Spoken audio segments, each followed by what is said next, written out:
안녕하십니까, 이진우입니다. 우리나라 공정거래위원회가 한화와 대우조선해양의 기업 결합을 승인했습니다.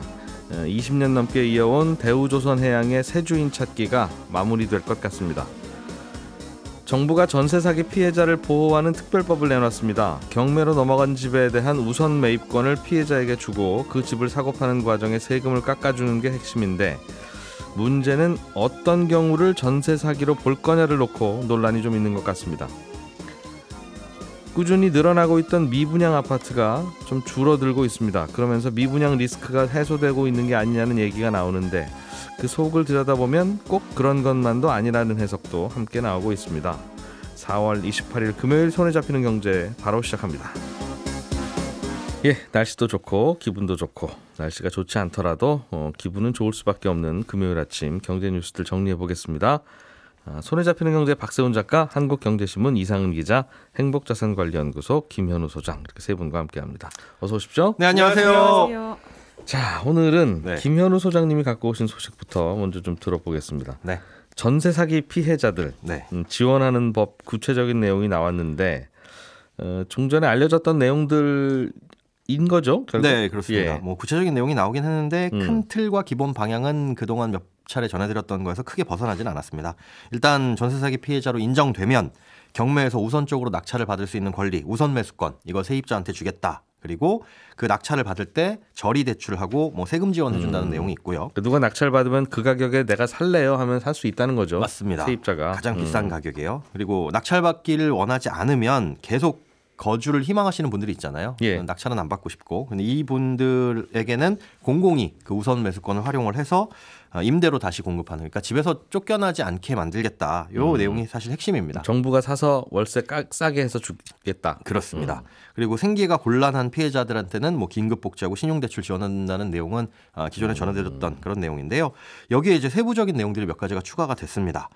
현재는 그 집주인, 이 전세 사기꾼이죠. 이 사기범이 세금 체납액이 많을 경우에 사실상 피해 입은 세입자는 경매 신청이 불가능하거나 경매가 되더라도 그 보증금을 좀 챙기기가 어려웠어요. 그러니까 예를 들면 세금이 100억 원이 밀려 있는 집주인, 이 집주인이 200채의 주택을 갖고 있다. 이런 상황에서 이 200채가 모두 경매로 넘어갔을 때 한 채당 1억씩이라고 가정을 할게요. 낙찰받은 금액이. 각각 1억 원에 낙찰됐다고 가정을 하면 먼저 낙찰되는 100채가 있을 거잖아요. 이 100채가 낙찰될 때까지는 세금 체납액 먼저 가져갑니다. 그 100억이 밀려 있으면, 그렇죠. 그 100억을 국세청이 다 가져갈 때까지 이 집주인의 집 경매에 대해서 된 돈은 다 일단 국세청으로 먼저 들어간다는 맞습니다. 거군요. 그러면 그 집에 얽혀 있는 세입자분들은 사실상 보증금을 받아갈 수가 없겠죠. 그래서 이걸 고쳐서 전부 다 이제 안분해서, 그러니까 200채라고 한다면은 100억 원을 200채로 나눠서 한 채당 5천만 원씩 이렇게 안분해서 가져가는 걸로 이렇게 바꾸기로 했고요.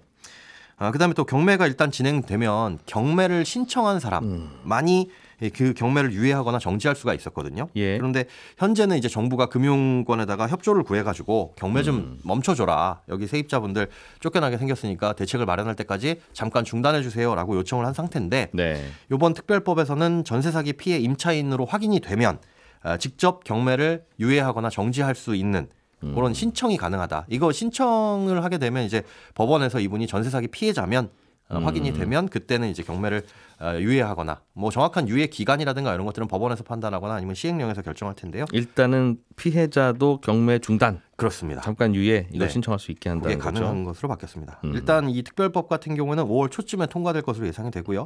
공포되면 바로 시행되면서 2주 동안만 한시적으로 유효한 특별법입니다. 이게 그런데 이 세금 문제는, 세금은 먼저 가져갈 수 있는 권리가 있으니까 가져가는 거죠? 네, 그렇습니다. 그런 건데, 아까 예를 들어주신 100채를 갖고 있던 분이 예를 들면 100억의 세금을 밀렸어요. 그러면 100으로 나누면 한 채당 1억 아닙니까? 그렇죠. 그러니까 경매 나올 때마다 1억 원까지만 정부가 가져간다는 뜻인데, 그 100채가 딱 똑같은 가격의 집이면 얼마나 좋겠습니까? 그렇습니다. 그런데 어떤 집은 5천만 원짜리 집이고 어떤 집은 20억짜리 집일 거 아니겠어요? 안분하게 되면 그 문제가 생기죠. 그럼 5천만 원짜리 집도 1억을 정부가 가져가고 20억짜리 집도 1억만 가져가고 그렇게 할 건지, 아니면 이분이 갖고 있는 거 다 갖고 와서 공시지가로 n분의 1 해서 나눌지를 아마 이제 하위 법령에서 새롭게 규정을 할 것 같은데, 어떻게 하죠 이거? 그 부분에서는 이 지금 정부에서 파악한 건 대부분의 전세 사기, 네. 여기에 지금 3억 원 정도, 3억 원 정도를 가격으로 보고 있습니다. 그렇군요. 일단은 이 특별법은 한시법이죠? 네, 한시법입니다. 이런저런 소란 지나가고 나면 그냥 없어지는 법. 맞습니다. 저 2주라고 한 것 같네요. 2년간 임대차 계약 기간 고려해가지고 앞으로 2년 동안만 유효한 법인데. 네, 2년 동안만 유효합니다. 알겠습니다. 그런데 이제 문제는 지금은 전세금 못 돌려받는 분은 전국에 훨씬 더 많잖아요. 네. 집주인이 꼭 전세 사기꾼은 아니더라도. 그렇죠. 그런데 결과는 똑같다는 말씀이에요. 네. 내 돈 못 돌려받는 건 똑같은데. 네. 집주인이 사기꾼일 경우에는 정부가 다 이렇게 보전해주고 네. 사기꾼 아닌 선량한 집주인이면 오히려 나는 피해를 계속 받고 있어야 되는 거냐? 라는 네. 질문에 대해서는 선을 그었습니다. 사기가 아닌 경우에까지 정부가 지원을 해줄 수 없다라고 선을 그어놨어요. 그러니까 집값이 하락하는 바람에 생기는 뭐 깡통전세라든가 아니면 사기 의도가 없었는데 뭐 집주인이 보증금을 돌려주지 않는 경우 이런 경우에까지 요번에 나온 특별법을 적용하지는 않겠다. 라고 선을 그어놓기 때문에 이 부분에 있어서는 이제 그 외적인 피해자들의 원성의 목소리가 있기는 있습니다. 그리고 또 한 가지는 그럼 사기를 어디까지 볼 것이냐라고 했을 때 6가지 요건을 모두 충족을 해야 되거든요. 첫 번째 요건은 뭐 계약서에 확정일자 받아가지고 대항력 갖춰야 된다. 그거야 모든 세입자가 다 갖출 그렇죠. 것이고. 네, 그리고 예. 경매나 공매가 진행 중이어야 된다. 그래야 뭐 우선 매수권이 당연한 거니. 이것도 네, 당연한 얘기고. 예. 그리고 대상 주택의 면적과 보증금을 하위 법령에서 정하기로 했는데요. 요거는 미리 예고한 바가 있죠. 뭐 서민 임차주택에 대해서만 보증을 해주겠다. 그런데 대부분 가격이 3억 원 혹은 85제곱미터 이하이기 때문에 그런 집에 새 들어 사셨다가 문제된 경우만 하겠습니다. 네, 이렇게 될 경우가 유력하고요. 근데 나머지 3가지가 약간 해석의 모호함과 논란의 여지가 있습니다. 네 번째가 이제 수사 개시 등 전세 사기 의도가 있다고 판단이 돼야 합니다. 그러니까 사기여야 된다는 거죠. 맞습니다. 어쩌다가 집값 내려서 이렇게 됐습니다는 안 된다는. 네. 그래서 그 모든 세입자를 구제할 수는 없는 거고요. 그다음에 다수의 피해자가 발생할 우려가 있어야 되고. 그러니까 한 10명 미만의 피해자는 또 무시한다는 얘기잖아요. 그래서 그 부분에 대해서 질의를 하고 이제 정부에서 답변을 내놨는데 이게 1대1 계약에서 보증금을 못 돌려받는 단순한 상황에서 이걸 모두 사기로 인정할 수는 없으니까 일단 그 문턱을 둔 거다라고는 표현을 했습니다. 그런데 지금 말씀해 주신 것처럼 뭐 1명, 2명 이렇게 해서 전세 사기가 일어날 수도 있는 거잖아요. 그러면 그게 사기라는 걸, 사기 피해라는 걸 입증해야 될, 이 피해자가 입증해야 될 여지가 남아 있는 거고요. 지금 미추홀구나 뭐 강서구 빌라왕 사태 같은 경우에는 워낙 그 사기꾼이 소수고 피해자가 다수이기 때문에 이건 그래서 이슈가 되고는 있는데 그렇죠. 그 동네 아니라도 똑같이 당한 분들 많을 텐데 맞습니다. 거기는 언론의 주목이 안 가니까 그분들은 무시하고 네. 언론이 주목하고 세상이 요란해지면 그때는 정부가 나서서 도와주면 네. 이게 무슨 일관성이고 이게 무슨 공평한 행정이에요. 맞습니다. 제가 혼나는 것 같네요. 아닙니다. 그런 이야기도 있을 수 있지 않을까 하는. 저도 충분히 공감합니다. 그리고 이제 6번째 마지막 조건이 보증금의 상당액이 미반환될 우려가 있어야 된다라는 건데 그러면 조금 금액을 약간의 피해를 입으면 피해가 아니고 상당한 금액을 피해를 입으면 이건 피해냐 이렇게 볼 수도 있어서 근데 이렇게 해석의 여지나 모호함을 둔 이유에 대해서 정부는 이제 너무 세세한 내용까지 다 법에다 열거하면 예외의 상황이 존재할 수 있다. 그렇게 됐을 때 혼란도 발생할 수 있으니까 다소 좀 두루뭉술하게 해놓고 일단 실제 판단은 피해지원위원회에서 판단을 좀 하도록 하겠다. 그런 입장으로 바뀌었습니다. 그래서 아주 근본적으로는 우리나라에서는 이런 사고와 범죄와 혹은 뭐 불운과 이런 거에 대해서 금전적 피해를 입을 수 있잖아요. 사람은 누구나. 그렇죠. 저도 그렇고 김은호 소장님도 그렇고. 네. 그러나 우리나라에서는 어떤 피해를 입어서 뭔가 생계가 어려워지는 상황이 오면 그건 어떤 피해에 의해서든 간에 정부가 다 보전을 해주는 거고 그게 아니라 좀 살만하시면 어차피 이거는 불운이거나 사고이거나 이건 개별적인 거니까 그것까지는 정부가 어떻게 못 해드립니다 하는 게 원칙으로 쓰면 그 어떤 사고가 벌어져도 그 정부의 사회 안전망이 작동하는 거 아니겠습니까? 근데 그 안전망이 부실해서 그러는지 어떤 큰 사고만 나면 그분 피해자 돕기 운동이 전국적으로 벌어지고 유사한 분들은 또 배제되고 소수면 잊혀지고 요란하면 특별법 나오고 그렇지 않으면 또 무시되고 그러니까 무슨 사고만 벌어지고 억울한 일 당하면 언론사 앞으로 가고 국회 앞으로 가야 될 수밖에 없는 게 그래서 벌어지는 일 아닌가 하는 아닙니다. 이건 뭐 다른 뉴스 들으러 가죠. 즐거운 금요일입니다. 그러게 말입니다. 조금은 좀 즐거운 이야기 비슷한 걸로 좀 넘어가 보겠습니다. 그럼 대우조선해양이라고 하는 회사가 이게 예전에 정부 자금 들어가서 살려낸 회사잖아요. 네. 그 회사를 한화가 인수하도록 했는데 이게 그동안 걸림돌이 좀 꽤 있었던 모양이에요. 네, 원래는 현대중공업이 대우조선해양을 인수할 때처럼 이번에도 각국 경쟁 당국의 승인을 받아야 됐기 때문에 조금 시간이 필요했습니다. 그리고 여러 다른 나라에서 승인이 이제 차례로 이루어졌고요. 어제부로 우리나라 공정거래위원회의 조건부 승인이 났습니다. 사실은 현대중공업이 대우조선해양을 인수한다고 할 때에는 예. 그게 안 되는, 둘이 같은 업종에 있는 회사들이잖아요. 둘 다 조선업이니까. 하지만 이제 한화는 서로 다른 업종 간의 결합이라서 경쟁 당국들이 반대할 명분이 별로 없었습니다. 그래서 다들 당연히 허용해 줄 걸로 예상했고 굉장히 빨리 될 걸로 생각했는데 특히나 한국은 더더군다나 정부 계열의 산업은행에서 하는데 그거 안 해줄 이유가 있냐, 약간 그런 생각이 있었는데요. 정부가 팔아놓고 정부가 잘 산 건지 확인해 보겠다고 하는 셈이니까. 아, 그렇죠. 약간 그런 측면이 있습니다. 네. 예. 그래서 새 회사 이름은 이제 한화오션이 될 거라고 합니다. 해준다고 하니까. 결국은 해줄 걸로 생각했고 네. 해주기로 한 건데. 근데 시간이 조금 걸렸습니다. 이렇게 시간 걸렸는지는 참 답답하고 모르겠다. 아, 예. 몇 가지 이제 조건을 걸기는 했습니다. 그리고 그런 조건을 걸고 하는 과정에서 시간이 좀 걸렸다는 것인데. 인수는 해가되 어떤 조건을 충족해야 한다는 거였어요? 그거를 이제 조건부 승인이라고는 했거든요. 그런데 조건을 언급한 기사는 별로 없습니다. 있긴 있는데 별로 없어서 공정위 발표 자료를 찾아보니까 그게 별로 중요한 조건들이 아니었던 것이죠. 그냥 앞으로 잘해라, 약간 그런 건데요. 경쟁사가 예를 들면 이런 겁니다. 경쟁사가 함정의 탑재 장비 기술 정보를 방위사업청을 통해서 요청을 하면 그런 건 거절하지 말아라. 그거는 결국 너무 혼자 다 해먹지 말아라. 내가 잘하는 줄 알겠는데 혼자 너무 하면 안 된다. 약간 그런 거고. 공정위가 이제 4번이나 보완 자료 제출하라고 했다는데 약간 체면 치레를 조금 한 것 같습니다. 너무 빨리 승인해주면 조금 민망하니까. 그리고 이제 경쟁사가 있잖아요. HD, 현대중공업이 원래 살려고 했다가 못 샀으니까 거기 눈치를 조금 본 것 같이 생각이 됩니다. 특별히 시간 끌 일은 없었는데 시간 끌었던 게 그냥 그런 거 아니겠느냐. 좀 너무 냉정한 해석 아니. 공정위에서 들으면 뜨끔하거나 기분 나쁘거나. 일반적인 평가입니다. 하겠습니다. 결국은 그러면 그 대우조선해양이 한화로 넘어가서 정부가 투입했던 공적 자금의 상당 부분은 그럼 회수가 된 거예요. 그렇게 이제 약간 아름다운 스토리로 마무리가 되면 되는 겁니까?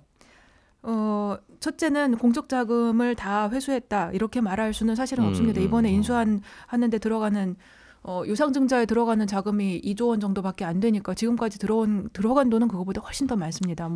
지금 제가 따져보진 않지만 적어도 몇 배 이상이 들어갔고요. 그거를 얼마를 회수했느냐 이런 걸로 판단하면 저는 이제 그렇게 판단하면 안 된다는 게 제 생각이기도 하고, 여기에서 이번 인수에서 이제 제가 생각하는 의미는 정부가 드디어 이제 20년 만에 국내 조선업에 관여하지 않는 체제를 완성했다는 의미가 있다고 생각이 됩니다. 이제 다 민간 기업 됐다는 거죠? 그렇죠. 주요한 데는 이제 남아있는 게 거의 없습니다. 국책은행이 들고 있는 곳이. 그렇군요. 이 회사가 원래 대우그룹의 당연히 조선 계열사였을 것 같은데. 네, 그렇습니다. 대우그룹이 그때 98년, 99년 외환위기 한창일 때 그때 넘어가면서 이 회사도 문제가 됐었던 거죠? 그렇죠. 그때 대우그룹이 이제 유동성 위기가 되면서 1999년에 처음 매물로 나왔었고 그다음에 2000년부터 워크아웃에 들어갔다가 워크아웃은 나왔지만 그 뒤로도 계속 국책은행에서 여러 가지로 관리 체제를 하고 있었고요. 그래서 처음에는 캠코였고 정확하게는 그다음에 산업은행에 가지고 있어서 그게 23년을 끌어왔습니다. 그래서 엄청 손떼기가 어려웠던 회사였죠. 여러 번 팔려고 시도했다가 잘 안 되기도 했고요. 그래서 우리나라가 지금이야 중국한테 조금 밀리는 측면이 있지만 조선업 이제 최근에는 수주전을 볼 때 중국이 1등을 하고 있습니다. 근데 이제 거의 20년 동안 글로벌 조선업을 한국이 이끌어온 거였잖아요. 그런데 그 빅3 중에서 하나가 정부 것이니까 해외에서는 그동안 야 이거 너네가 잘하는 거는 정부가 보조금 줘서 그런 거 아니냐. 대우조선해양 봐라. 그거 누구 거냐. 이런 식으로 문제를 제기하는 경우도 많이 있었고요. 또 반대로 정부가 가지고 있었기 때문에 대우조선해양에는 여러 가지 비리도 많이 일어났고 또 커다란 분식회계도 2015년에 있었고 도덕적 해이도 어마어마하게 많이 있었죠. 그거 없었다고 할 수 없고요.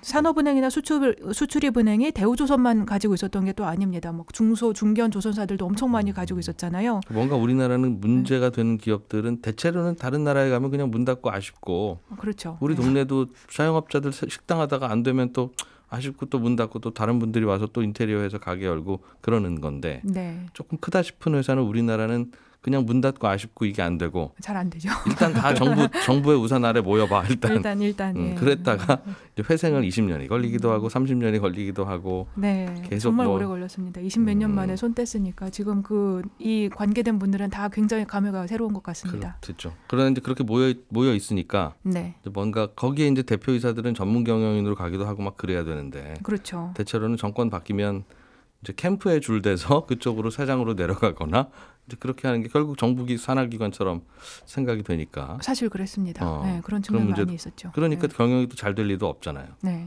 그게 이제 비리나 분식회계의 원인이 되었었던 거죠. 그렇다고 또 매번 그냥 문 닫게 하는 게 좋으냐 하면 또 그것도 고민할 문제이긴 한데. 네. 한번 알겠습니다. 한화는 근데 이 회사를 왜 산 걸로 해석해야 됩니까? 한화는 이제 한화가 사실은 이 회사를 사야 되는 이유는 여러 가지 이유가 있는데요. 첫째는 한화는 이제 방위산업체잖아요. 예. 근데 이제 그 방위산업체로서 한국 화약이니까 여러 가지 방위산업들을 다 가지고 있지만 그 중에서 네. 빠져 있는 부분이 있었습니다. 그 빠져 있는 부분을 대우조선해양이 채워줄 수 있고요. 예를 들면 한화가 뭘 가지고 있냐면 우리 에어로스페이스를 가지고 있고 그건 우주항공하는 회사고요. 공군은 됐고. 네. 예. 디펜스는 K9 자주포, 무기 탄약 이런 거 가지고 있고. 요거는 육군이고. 예. 레이더나 카메라 같은 한화 시스템, 한화 비전이 있고요. 그런데 해양 계열이 별로 없습니다. 잠수함, 구축함, 초계함 그런 것은 이제 한화가 가지고 있지 않은데 이걸 대우조선해양이 그건 했었나 아주 봐요. 대우조선해양이 아주 세계적으로 잘하는 회사니까요. 육해공 방위산업 다 갖추고 싶어서 그럴 수 있죠. 예. 그래서 록히드 마틴이 되겠다고 말하고 있습니다. 그리고 또 하나 더 이제 덧붙이자면 에너지 사업 부문에서도 대우조선해양을 가지게 되면 좋은 점이 많이 있습니다. LNG선도 있고 수소, 암모니아선 이런 부분들이 있는데 예. 이제 앞으로 제조업이 다 그쪽으로 가니까 이 기술력을 가질 필요가 좀 있죠. 또 그렇게 해석하면 또 잘 어울리네 싶기도 하고. 네. 그러나 이제 실제로 보면 사고 싶어서가 아니라 정부가 그냥 좀 사라고 옆구리 찔렀을 수도 있고. 계속 말이 많지 않냐 좀. 당신들 돈 좀 버는 것 같은데 요즘 갖고 가라. 없었다고 생각하지 않습니다. 네. 있었을 수도. 네. 현대중공업이라고 하는 조선회사는 안 그래도 우리가 살려고 그랬는데 못 샀는데 네. 한화는 그냥 집어가네라는 생각도 또 하겠어요. 네. 알겠습니다. 자, 다음 아이템으로 박 작가님이 갖고 오신 소식도 좀 하나 간단하게 들어보죠. 네. 제가 갖고 온 소식은 최근에 미분양 물량이 좀 줄고 있다는 건데 네. 질문을 안 주셔가지고 국토부가 어제 3월 말 기준으로 전국의 미분양 물량 얼마나 정도 되는지 발표를 했는데 대략 한 7만 2천 가구 정도 되거든요. 근데 2월 말에 7만 5천 가구였으니까 한 3천 가구 정도 준 겁니다. 근데 작년 5월 이후로 10개월 연속 미분양 물량이 많아지고 있었는데 네. 지난달 말에 이제 좀 준 거죠.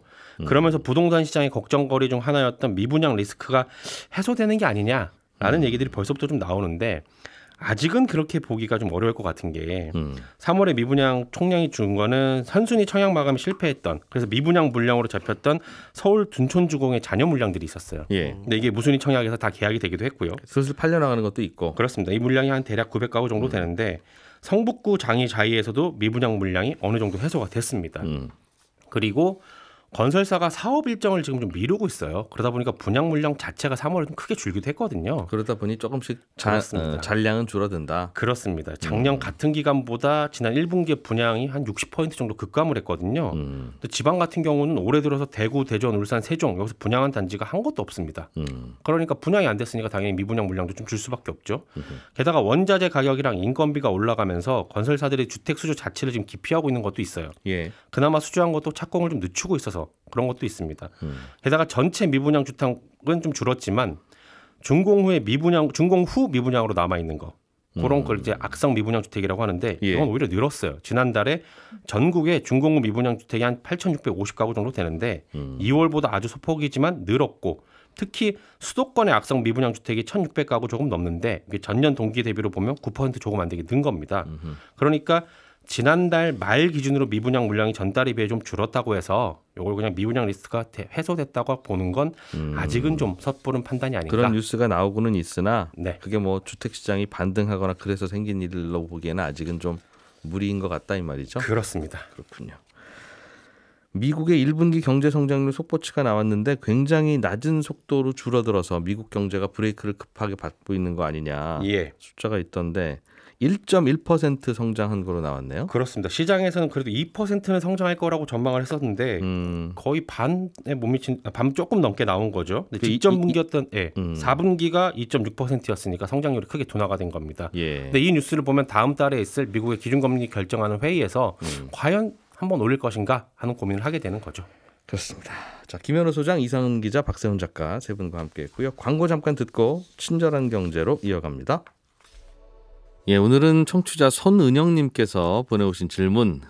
뉴스를 보다 보면 간혹 어떤 기업이 SPC라는 별도의 특수 목적 회사를 세워서 그 회사를 내세워서 대출을 받았다든가 하는 그런 뉴스가 있던데 SPC라는 건 이게 흔히 말하는 페이퍼 컴퍼니와는 좀 다른 겁니까? 아니면 같은 겁니까? 그리고 대출을 받으려면 그냥 직접 받아도 될 것 같은데 굳이 SPC를 따로 만들어서 세우는 이유는 뭔가요? 하는 질문을 보내오셨습니다. 예를 들어서 어떤 출판사가 동물원을 지어서 운영하고 싶은데 동물원 지을 돈이 부족하다고 가정을 해보죠. 그럴 때 그 출판사가 은행에 가서 야, 나 10년 동안 출판사를 운영해온 사람인데 대출 좀 해주면 그 돈으로 동물원을 좀 만들고 싶으니까 돈 좀 빌려달라. 이제 이렇게 하겠죠. 그런데 그럴 경우에는 은행은 돈을 잘 안 빌려줍니다. 왜냐하면 동물원 사업은 잘 될 것 같긴 한데 동물원 만들려고 돈을 빌려주면 그 돈을 출판사 직원들 월급 주는 데 쓸 수도 있잖아요. 출판사가 돈을 빌려가니까. 그러면 이제 머뭇할 텐데 그럴 때는 어떻게 하느냐 하면 출판사와 아무 관계가 없는 별도의 회사 하나를 세우고 이 회사를 SPC 또는 특수목적법인이라고 부르는데요. 그렇게 세우고 나서 은행 가서 이 회사 SPC에 돈을 좀 빌려달라고 하면 그때는 은행은 이번에는 잘 빌려줍니다. 왜냐하면 거기에 넣은 돈은 출판사로 흘러가지는 않을 테니까. 우리는 월급 통장이 따로 있더라도 별도로 통장 하나 더 만들어서 거기에 한 달에 얼마씩 부어서 나중에 해외여행 가야지 이제 이렇게 생각하고 별도의 여행자금 전용 통장을 만들기도 하잖아요. 기업도 마찬가지입니다. 이미 운영하는 기업은 있지만 별도의 통장 같은 별도의 기업을 하나 더 만들어서 특별한 용도로 쓰기도 하는데 이걸 SPC 특수목적법인이라고 부릅니다. 지금까지 이진우였고요. 저는 다음 주 월요일 아침 8시 30분에 다시 오겠습니다. 함께해 주신 여러분 고맙습니다.